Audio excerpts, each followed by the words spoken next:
એક એક મિત્રો જો જાગશે નહીં તો એમણે એક વાત કીધી છે હમણાં, તમને ખબર હોય તો કે અબ તો ये ट्रेलर है, पिक्चर में तो आखी बूच मारी देवाना છે। તમે વિચાર કરો 10-10 લાખ યુવાનોના પેપર ફોડે અને જો આ ટ્રેલર હોય તો આગામી સમયમાં તમારો મારો દીકરો કે મારો ભાઈ કે બહેન દીકરી ક્યારેય સરકારી નોકરી નહીં પામી શકે। આ પિક્ચર આ પૂરી કરશે। આ લોકો નારો આપે છે 400 પાર,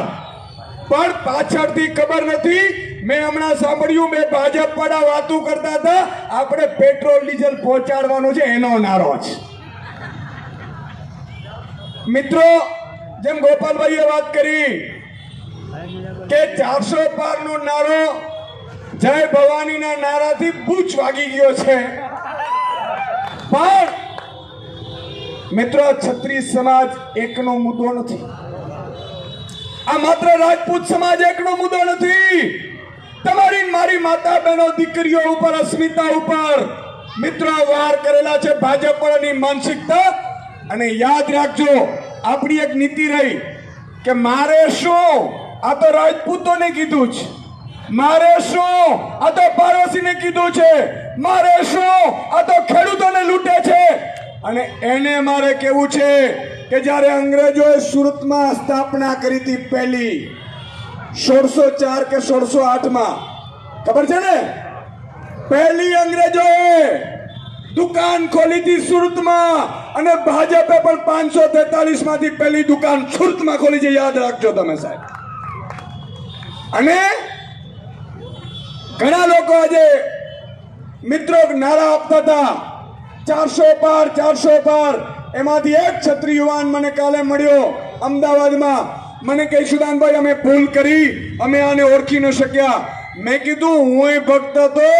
આંખો ખુલી ત્યારે ખબર પડી કે આ તો મોટો બુચ્ચુસિયો છે। પણ એક વાત ધ્યાન રાખવાની છે મિત્રો, 26 સાંસદો 2014 માં તમે આપ્યા, 2019 માં આપ્યા, પણ તમને આજે ગર્વ થશે માનનીય સંજયસિંહજી ઉપર કે અદાણી નામનો વ્યક્તિ આપણા ગુજરાતીઓને લૂંટતો હતો ત્યારે 26 માંથી કોઈના બાપની તાકાત નહોતી સંસદમાં અવાજ ઉઠાવે ને, ત્યારે ગુજરાતીઓ માટે સંજયસિંહજી અવાજ ઉઠાવ્યો હતો। મોદી અદાણી ભાઈ ભાઈનો નારો જ્યારે આપ્યો ત્યારે મેં સંજયસિંહજીને ફોન કીધો હતો, मैं कह दो संजय सिंह जी साहब जी, आपने गुजरातियों के लिए आवाज उठाया है, लेकिन अभी मेरे गुजरात वाले सो रहे हैं,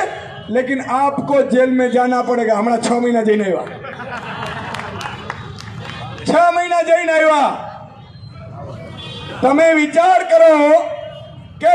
જ્યારે 10 લાખ યુવાનોનો પેપર ફૂટ્યો, મારી પાસે ખેડૂતો આવ્યા, નાના વેપારીઓ આવ્યા, ગરીબો આવ્યા, વંચિતો આવ્યા, શોષિતો આવ્યા। મને કહે સુદાનભાઈ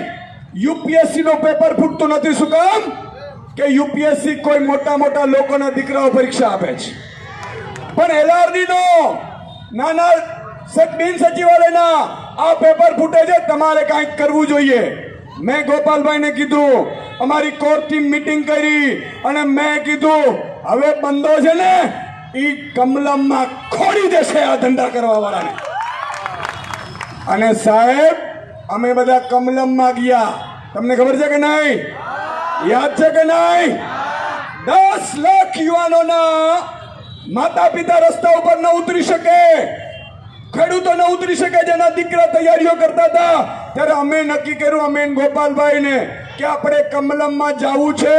બુચ્ચુસિયાઓની સરકાર ત્યાંથી ચાલે છે અને એને ખબર પડવું પડે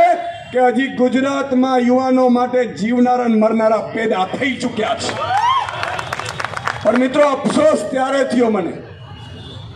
અફસોસ ત્યારે થયો મિત્રો, આંખમાં મને આંસુ આવી ગયા એક દિવસ કે જેના દીકરા માટે અમે કમલમમાં ગયા, જેના દીકરા માટે દારૂનો આક્ષેપ થયો, જેના દીકરાઓ માટે અમે છેડતીના આક્ષેપો કર્યા, ઈ કમરનું બટન દબાવીને 2022 માં આવ્યા। સાહેબ દુઃખ ત્યાં થયું, 2 દિવસ સુધી ઊંઘ નહોતી આવી।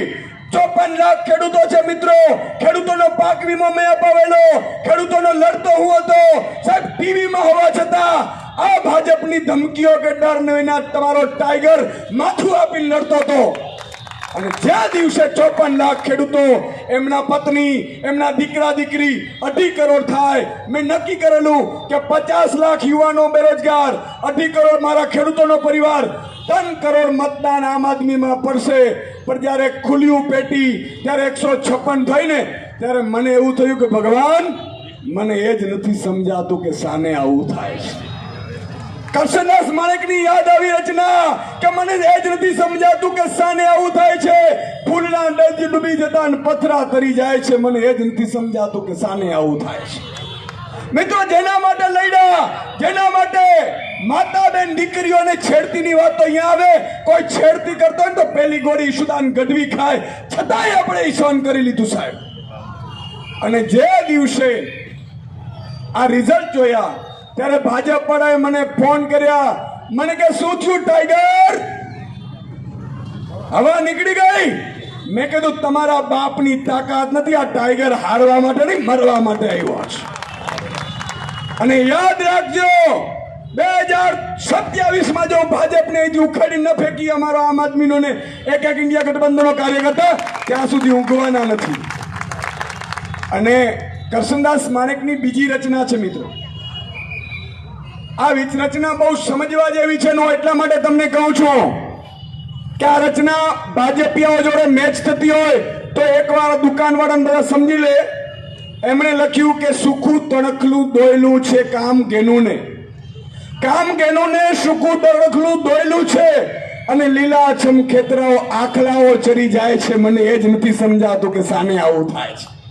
26 સાંસદોમાંથી 700 ખેડૂતો મર્યા કોઈ સંસદના તાકાત નહોતી સાહેબ સંસદમાં અવાજ ઉઠાવી શકે